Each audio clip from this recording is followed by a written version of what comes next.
देवरानी। अरे ओ बड़ी बहू, मेरा गर्म पानी कहाँ है? सास ने जोर से आवाज लगाई तो बड़ी बहू पूनम फटाफट रसोई से निकलकर बाहर आई। अम्मा जी, रसोई में गैस पर दूध रखा हुआ था, इसीलिए आपको पानी नहीं दे पाई। यह लीजिए आपका गर्म पानी। जबकि वहीं पास में बैठी पूनम की देवरानी रिंकू अपना फोन चला रही थी, लेकिन उसको किसी से कोई लेना देना नहीं था। पूनम बहुत ही सुशील और संस्कारी घर की बेटी है। बड़ी बहू होने के कारण उसने अपने दोनों घरों में हर जिम्मेदारी बखूबी निभाई थी। सास ससुर और पति सब लोग बहुत अच्छे थे, लेकिन देवर देवरानी अलग स्वभाव के थे।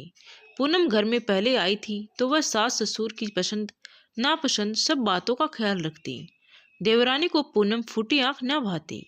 वह छोटी छोटी बात पर रूठ कर अपना कमरा बंद कर लेती या फिर घर में बड़ा क्लेश करती। पूनम क्लेश से डरती थी, इसीलिए उसके तानों को नज़रअंदाज कर देती थी, क्योंकि घर की बड़ी बहू होने के नाते उससे घर में शांति बनाए रखने की उम्मीद की जाती थी।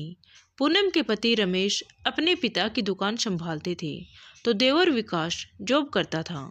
बड़ी बहू पूनम को एक बेटा और एक बेटी थी और छोटी बहू रिंकू को दो बेटियां।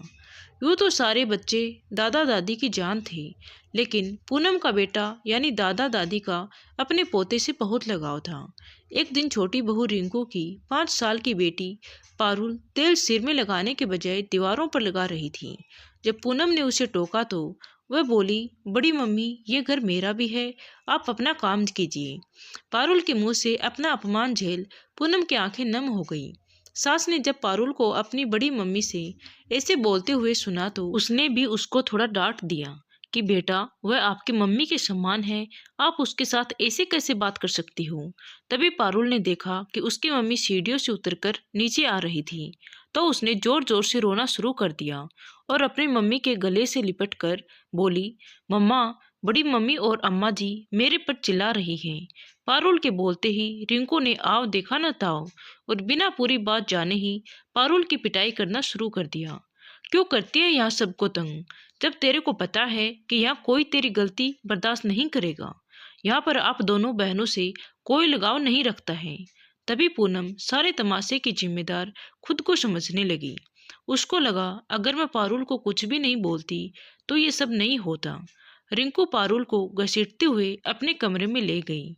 ये कोई नई बात नहीं थी, क्योंकि उनके साथ छोटी बहू रिंकू हमेशा ऐसे ही करती थी। अक्सर पूनम और सास रिंकू की बच्चियों पर तरस खाकर रिंकू से माफी मांगकर उसको शांत करती। रिंकू के इसी स्वभाव के कारण रिंकू से सब डरते थे और वो इसी बात का फायदा उठाकर खुलेआम अपनी मनमानी करती थी। पूनम चाहती थी घर में सुख शांति बनी रहे और बड़े बुजुर्गों का दिल ना दुखे और मासूम बच्चियों पर और जुल्म ना हो। ये सब सोचकर अपने आत्मसम्मान का गला घोट देती। पारुल बाहर खेलती थी, लेकिन वह अपनी माँ के निर्देशानुसार बड़ी मम्मी से या उनके बच्चों से बात भी नहीं करती थी। पूनम के बच्चे उम्र में बड़े थे, सो उनको अपने कजिन्स के रूखे व्यवहार से कोई फर्क नहीं पड़ता था और वह दूर ही रहते थे। एक दिन पारुल ने फिर से गेट को जोर से बंद किया। तभी पूनम के मुंह से निकल गया, बेटा आराम से। तभी पारुल ने जवाब दिया, मेरे कमरे का गेट है, मैं जैसे चाहूँ वैसे बंद करूँ। तभी से पूनम ने उसको कुछ भी कहना बंद कर दिया था। कुछ सालों तक ऐसे ही चलता रहा, लेकिन अब पूनम को इन सब चीज़ों से घुटन सी महसूस होने लगी। उसके बच्चे रोहित और अनन्या अब समझदार हो रहे थे और अपने चाचा चाची को बस ऊपरी मन से आदर सम्मान देते, क्योंकि वो भी हर रोज किसी न किसी बात पर अपनी माँ का निरादर देखते थे। रमेश और विकास भी औरतों के झगड़े में नहीं पड़ते थे, क्योंकि उनको लगता था कि उनके बोलने से घर की एकता टूट जाएगी। इसीलिए वह अपनी पत्नियों की बात को नज़रअंदाज कर देते थे। आज फिर किसी बात पर रिंकू अपना मुंह फुलाए बैठी थी। उधर पूनम गुस्से में कपड़े प्रेस कर रही थी। तभी उनका बेटा रोहित बोला, क्या हुआ मम्मा, मूड खराब है क्या? तभी उनकी बेटी अनन्या बोली, रोहित भाई, इस घर में मूड खराब करने का हक सिर्फ चाची को है। मम्मी अपनी सेल्फ रिस्पेक्ट को रौंद कर चाची को मनाएगी, क्योंकि यही होता आया है इस घर में। अनन्या ने अपनी मम्मा पूनम को ताना दिया। तभी पूनम बोली, क्या करूं बेटा, तू बता, है कोई दूसरा रास्ता? मैंने पिछले जन्म में कर्ज लिया होगा उससे, जो इस जन्म में चुका रही हूँ। पूनम ने गुस्से से कहा। मम्मा, यही तो आपकी गलती है। सामने वाले की गलती को भी अपने सर ले लिया। इसी बात का तो चाची फायदा उठाती है। आप साफ साफ बोल दो अम्मा को कि हम दोनों घर की बहुएं हैं। घर में शांति बनाए रखना दोनों की बराबर की जिम्मेदारी है।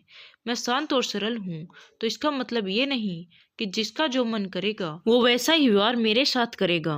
वो गुस्सेल और अड़ियल है, तो ये नहीं कि सब उसके डर के मारे उसके हिसाब से चलेंगे। मम्मा, आपका इतना सीधा होना ही आपकी गलती है।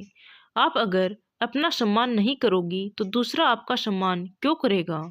अपने आत्मसम्मान के लिए लड़ना कोई गलत बात नहीं है। आप आवाज उठाओ। जब चाची के गलत व्यवहार पर भी चाचा उन्हें कुछ भी नहीं कहते, तो आप क्यों इंतजार कर रहे हो कि पापा आपके लिए स्टैंड लेंगे? अपना स्टैंड खुद लो। बोल दो अम्मा, इस बार पूनम नहीं बनाएगी। अनन्या की बातों ने पूनम की रगों में जोश भर दिया। उसको लगने लगा कि उसने अपनी 16 साल की शादीशुदा जिंदगी सिर्फ लोगों के हिसाब से जीने में निकाल दी। किसी को कुछ बुरा न लगे, सोचते सोचते कब लोगों ने उसे अपने हिसाब से चलाना शुरू कर दिया, उसे पता ही नहीं चला। आज अपनी बेटी की बातों से उसे समझ आ गया कि कोई मेरी वैल्यू तभी करेगा जब मैं खुद अपनी वैल्यू करूंगी। आज पूनम ने अपने आंसू पोंछ लिए और साड़ी का पल्लू कमर पर कसकर कमरे से बाहर बिल्कुल अकड़ कर निकली।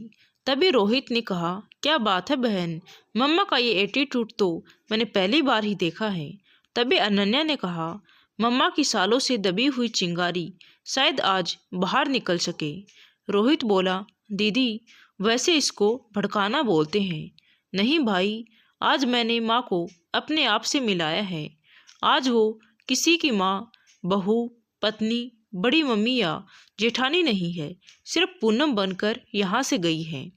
उनका अपना भी एक वजूद है। एक औरत जब तक चुप है तब तक वो चुप रहना चाहती है। जिस दिन बात उसके आत्मसम्मान पर आ जाए तो वो दुनिया बदलने की ताकत रखती है। तभी पूनम की सास रसोई में आई और पूनम से बोली, पूनम, जाकर देखो क्या हुआ है छोटी बहू रिंकू को। सुबह से नाश्ता भी नहीं किया है और नीचे भी नहीं उतरी है। तभी पूनम ने कहा, मैं क्यों जाऊं, बस बहुत हो गया अम्मा, अब मैं भी थक चुकी हूँ। उसने अब तक सिर्फ अपनी मनमानी करी है, अब मैं भी वही करूँगी जो मुझे अच्छा लगेगा। पूनम की आत्मविश्वास से भरी आवाज़ सुनकर सास के चेहरे का रंग फीका पड़ गया, क्योंकि उन्होंने पूनम से ऐसे जवाब की उम्मीद कभी भी नहीं की थी। सुबह से रात हो गई, लेकिन रिंकू ऊपर से नीचे नहीं उतरी। आज एक औरत के अभिमान तो दूसरी औरत के आत्मसम्मान की लड़ाई थी। सास ससुर और दोनों बेटों को अब समझ में आ गया था कि अब साथ में गाड़ी नहीं चलेगी, क्योंकि सब बोले या ना बोले, लेकिन मन से सब जानते थे कि यह संयुक्त परिवार की गाड़ी सिर्फ पूनम की सहन शक्ति की वजह से चल रही थी। सास ने भारी मन से दोनों बहुओं को अलग कर दिया। सास ससुर ने पूनम के साथ रहने की इच्छा जाहिर की। रिंकू की तो मुराद पूरी हो गई, लेकिन पूनम परिवार के बंटवारे से खुश नहीं थी। पर वो भी क्या करती, क्योंकि अब उसके भी सब्र का बांध टूट चुका था। हर इंसान को एक ही जिंदगी मिली है, उसे सबको खुश रखने के साथ साथ खुद को खुश रखना भी उसी की जिम्मेदारी है। ये बात देर से ही सही, लेकिन पूनम को समझ में आ गई थी। धन्यवाद दोस्तों। कहानी कैसी लगी कमेंट करके जरूर बताएं। अच्छी लगी हो तो प्लीज़ वीडियो को लाइक करें और चैनल पर नए हैं तो चैनल को प्लीज़ सब्सक्राइब करें। Thank you.